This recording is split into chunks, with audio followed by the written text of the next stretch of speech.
జగదేక వీరుడైనటువంటి అర్జునుడికి జగద్గురు అయినటువంటి శ్రీకృష్ణ పరమాత్మల వారి పాదపద్మాలకు నమస్కారం.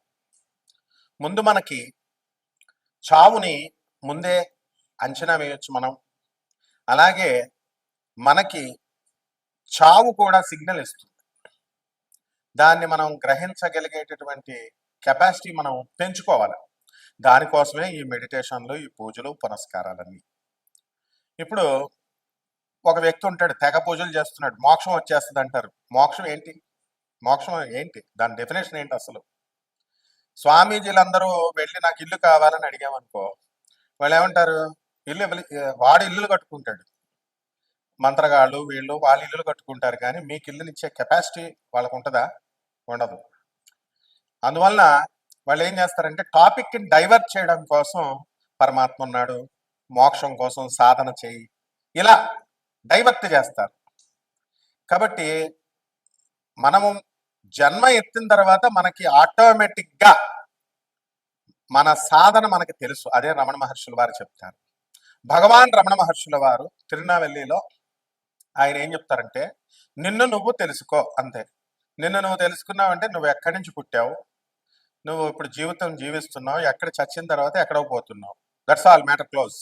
ఈ ప్రపంచం అంతా నీ వెనక వస్తుంది అంటారు. ఆయన 5వ క్లాస్ చదువుకున్నాడు, అందగాడు కాదు. అయినా సరే ఇప్పటికి కూడా కొన్ని లక్షల మంది విదేశీ భక్తులతో సహా ఎందుకు వెళ్తున్నారు అరుణాచలం? మన భగవాన్ రమణ మహర్షుల వారి దర్శనం కోసం. నిజమైన యోగులు ఇలా చెప్తారనమాట. మిగతా వాళ్ళంతా డూప్లికేట్ బాబాలు, డూప్లికేట్ స్వామీజీలు, డూప్లికేట్ మంత్రగాళ్ళు.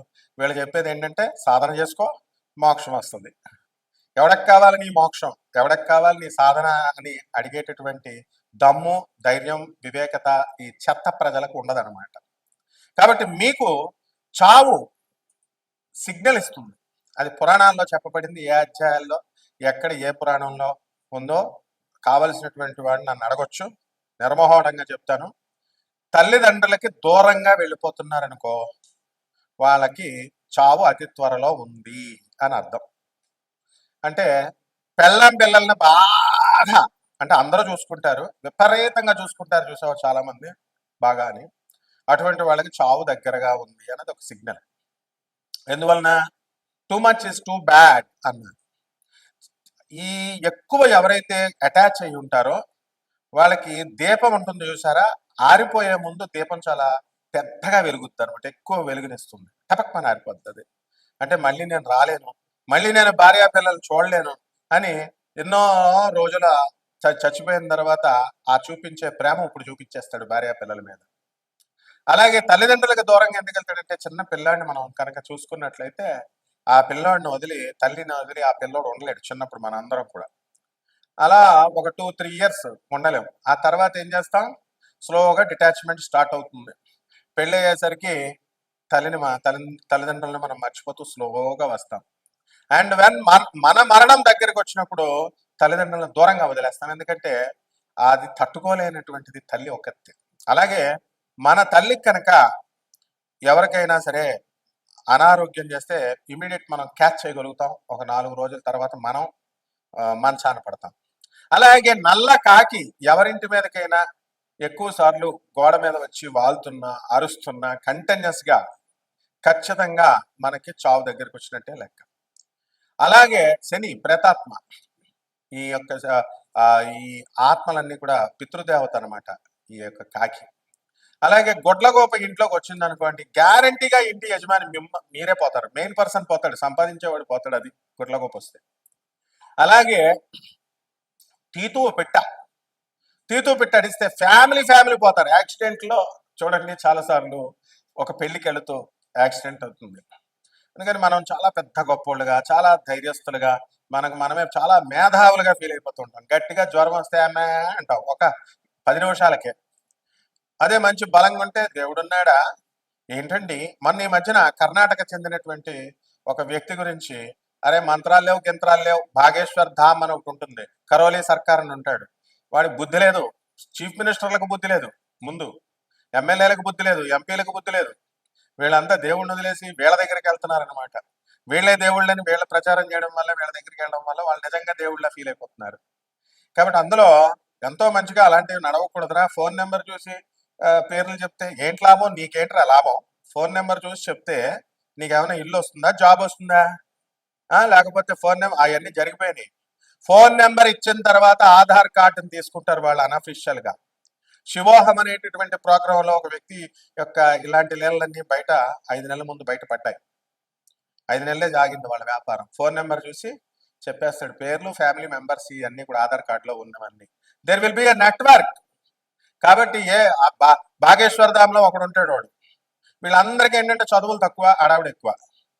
నిజంగా చదువుకున్నటువంటి వాడు ఎప్పుడు కూడా ఒక వినయంగా, ఒక పద్ధతిలో, ఒక సాధనలో వెళ్తాడు. వీళ్ళంతా ఏంటంటే వీళ్ళు అంగే దేవుళ్ళగా బిల్డప్ ఎత్తుంటే వెనకాల ఉన్నటువంటి వాళ్ళంతా కూడా రెచ్చగొడుతూ ఉంటారు. వీళ్ళు చేస్తారనమాట వాళ్ళని దేవుడు. వాళ్ళ తప్పుడు కాదు. కరోలీ సర్కార్ అని ఒకడు ఉంటాడు, వాడొకడు యూపీలో. ఇలా చాలా మంది ఉన్నారనమాట. కాబట్టి ఇటువంటి వాళ్ళ స్పీచ్లు ఎక్కువ విన్నా కూడా అయోగ్యుల స్పీచ్లు, అనర్హుల స్పీచ్లు, వాళ్ళతో సహవాసం ఇవన్నీ కూడా చేసినటువంటి వాడికి అతి త్వరలో మరణం ఉంది అని శాస్త్రాలు క్లియర్ గా చెప్తున్నాయి. ఎందువల్లంటే దొంగోడితో పోలీసు నువ్వు తిరుగుతుంటే పోలీసు వాళ్ళు ఈ రోజు కాకపోయినా త్వరలో పట్టేస్తారు.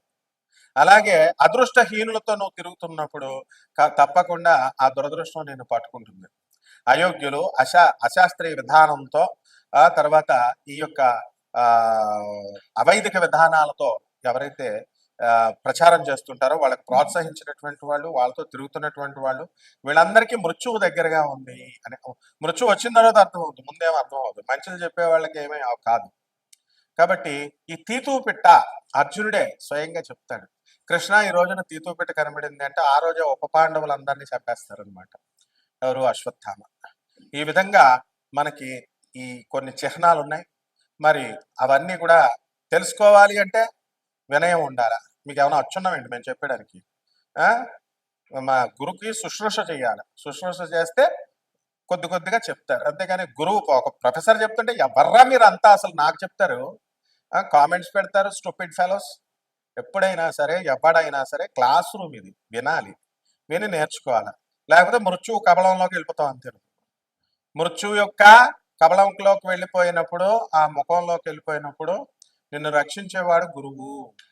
వాడే రమణ మహర్షి, వాడే పరమహంస యోగానందజీ, వాడే ప్రభాత్ రంజన్ సర్కార్. కాబట్టి ఈ ద్వాదశ జ్యోతిర్మ రాశులకి ఏ విధంగా జరుగుతాయో మనం తెలుసుకుందాం. మిథున రాశి. ఈ మిథున రాశి వారికి అందరికీ కూడా ఈ సంవత్సరం అంతా కూడా వ్యయంలో ఉన్నటువంటి గురుగ్రహ ప్రభావం వలన అనేకమైనటువంటి సమస్యలు మీకు ఎదురండి. భూత ప్రేత పిశాచాలు మిమ్మల్ని పట్టుకున్నాయి. ఏమన్నా ఎవడన్నా మనకు చేతబడి చేయించడమో అన్న అనుమానాలు ఎక్కువైపోయింది. ఆ తర్వాత మనకి మే 30, 2025 తర్వాత జన్మ రాశిలోకి మన యొక్క ఈ రాశి వస్తున్నాడు. గురుడు మిథున రాశిలోకి వస్తున్నాడు. దీనివల్ల ఎన్నాళ్ళ నుంచో ప్రేమల్లో కూర్చున్నటువంటి దంపతులు, ఎవరైతే ప్రేమికులు ఉన్నారో వీళ్ళిద్దరూ విడిపోతారు. విడిపోయి ఈమెకి నచ్చినోడితో ఈమె లేచిపోద్ది, వాడికి నచ్చినోడితో వాడు లేచి వెళ్ళిపోతాడు అనమాట. అందులో డౌట్ లేదు. కాబట్టి ఈ యొక్క మిథున రాశి వారందరూ కూడా విద్యార్థులు చదవండ్రా అంటే మ్యాథ్స్లో ఫెయిల్ అయిపోతాడు ఒకడు, గోల్డ్ మెడల్కి 4 మార్క్స్ తక్కువ వచ్చినాయి అంటాడు ఒకడు, ఫోన్లు, వాట్సాప్ చాటింగ్లు, ఏంట్రా ఇదంతా స్టూడెంట్స్ మీరు.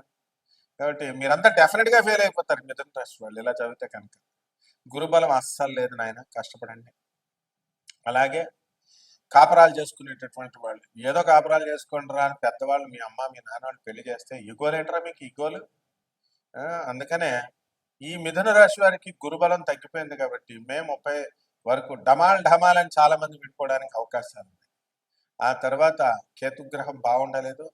ఆ కేతువు పంచమంలోకి రావడం వల్ల, సింహంలోకి రావడం వల్ల అనేకమైన అర్ధాష్టమ కేతువు, ఆ అర్ధాష్టమ కేతుగ్రహ ప్రభావం వలన మీకు కుటుంబంలో మనశ్శాంతి అనేటటువంటిది ఉండదు. విదేశాలకి వెళ్ళాలనేటటువంటి ఆలోచన, విదేశాల్లో మేము సెటిల్ అవ్వాలండి అని తెగ తీవ్రమైనటువంటి కోరికగా మీకు మిగిలిపోతూ ఉంటుంది. అలాగే ఈ మిథున రాశి వారు మొత్తం అనుకున్నవన్నీ కూడా సాధిస్తారు.